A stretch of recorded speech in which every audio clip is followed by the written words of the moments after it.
Assalamualaikum warahmatullahi wabarakatuh. Perkenalkan, nama saya Salwa Rinda Putri dan teman-teman saya kelompok IPS 2 akan menjelaskan tentang kehidupan masyarakat pada masa Hindu dan Buddha. Saya akan menjelaskan tentang masuknya kebudayaan Hindu-Buddha di Indonesia. Pertama yaitu teori Vaishya yang dikemukakan oleh Angel Crow.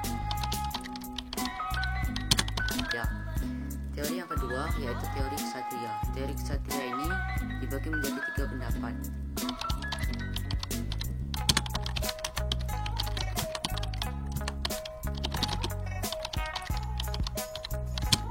Teori yang ketiga yaitu teori Brahmana.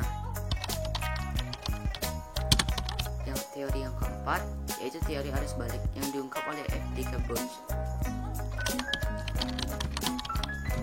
Tentang pengaruh Hindu-Buddha terhadap masyarakat di Indonesia. A. Budaya pemerintahan. Sebelum unsur kebudayaan dan agama Hindu-Buddha masuk, masyarakat dipimpin oleh seorang kepala suku yang dipilih oleh anggota masyarakatnya. B. Bidang sosial. Ditandai dengan munculnya pembedaan yang tegas antar kelompok masyarakat dalam masyarakat Hindu.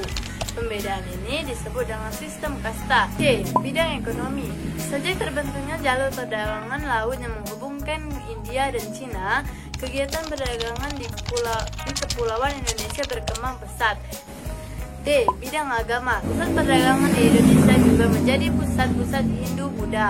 Selanjutnya, pusat-pusat ini berkembang menjadi pusat kerajaan dan pusat penyebaran Hindu-Buddha ke berbagai wilayah sesuai dengan cakupan wilayah kerajaan.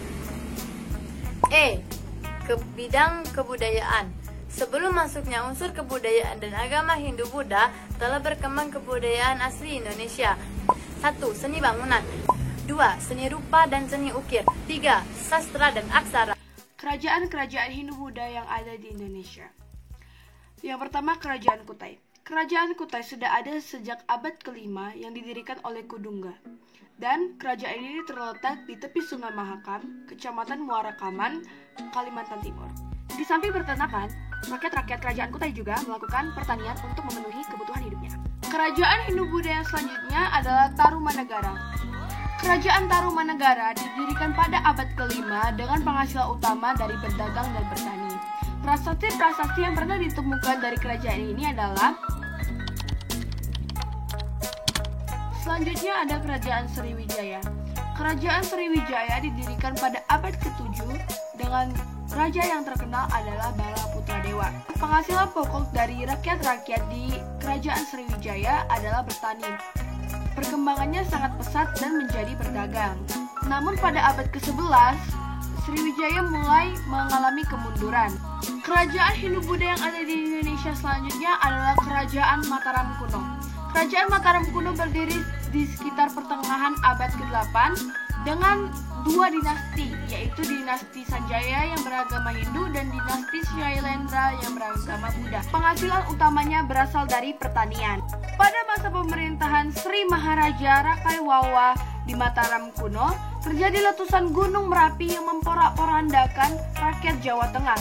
Maka dari itu, Empu Sindok sebagai pemerintah dari Kerajaan Mataram kuno memindahkan Kerajaan Mataram kuno yang berpusat di Jawa Tengah menjadi berpusat di Jawa Timur.